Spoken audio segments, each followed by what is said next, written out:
আসসালামু আলাইকুম এভরিওয়ান। আশা করি সবাই ভালো আছেন।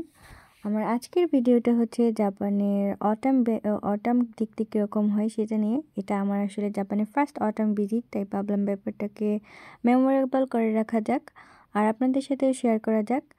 এই যে আমরা স্টেশনে এসে ট্রেনের জন্য ওয়েট করছিলাম, তখনকার একটা ক্লিপ নিয়ে রেখেছিলাম।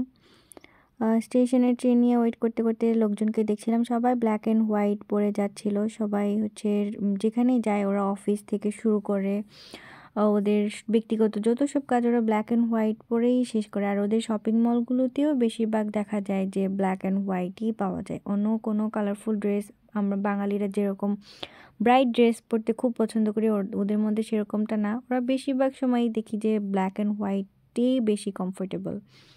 আর এই যে আমরা হচ্ছে ট্রেনে যখন যাচ্ছিলাম তখন দেখলাম যে জাপানের ট্রেন থেকে টোকিও শহরটা খুবই সুন্দর, টোকিও সিটিটা দেখা যাচ্ছিল। তো ভাবলাম যে একটু ভিডিও করে রাখি। এত সুন্দর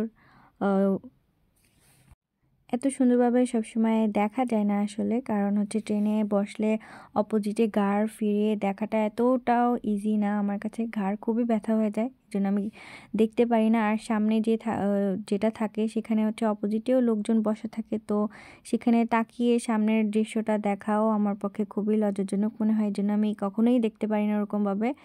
তো আজকে ট্রেনে একটু ভিড় কম ছিল, তাই ভাবলাম যে হচ্ছে সুন্দরভাবে ভিডিওটা করা যাবে, আমিও দেখতে পারবো পরে। আর আজকের ওয়েদারটাও খুবই সুন্দর ছিল, খুবই সানি ছিল, আর হচ্ছে ঠান্ডাটাও একটু কম ছিল। এখন জাপানে বেশ ঠান্ডা পড়ে গেছে, কারণ বেশিরভাগ সময় হচ্ছে 7 ডিগ্রি 9 ডিগ্রি থাকে। তো আমার পক্ষে এই 7 ডিগ্রি 9 ডিগ্রিতে বের হওয়া একটু টাফ মনে হয়, কারণ আমি যেহেতু হচ্ছে বাংলাদেশে 15 ডিগ্রি কমে কখনো থাকিনি। তো এখানে এসে হঠাৎ করেই হচ্ছে অ্যাডজাস্টমেন্ট একটু প্রবলেম হয়ে যাবে, এই জন্য আমি বেরও হই না অত ঠান্ডার ভিতরে। চেষ্টা করি যে বেশিরভাগ সময় বাসায় থাকার জন্য। আর এই যে আজকে যেহেতু সানি আর ওয়েদারটা হচ্ছে একটু গরমও ছিল মোটামুটি, তাই বের হলাম।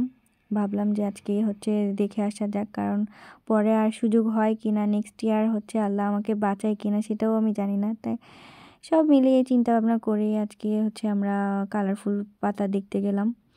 আর এই যে দেখতে যাওয়ার আগেই আমরা হচ্ছে ট্রেনে বসেই কিছুটা উপভোগ করছিলাম, কারণ এখানে অটামের সব জায়গাতেই হচ্ছে সেম, পাতাগুলো কালারফুল হয়ে যায় আর হচ্ছে ঝরে যায়।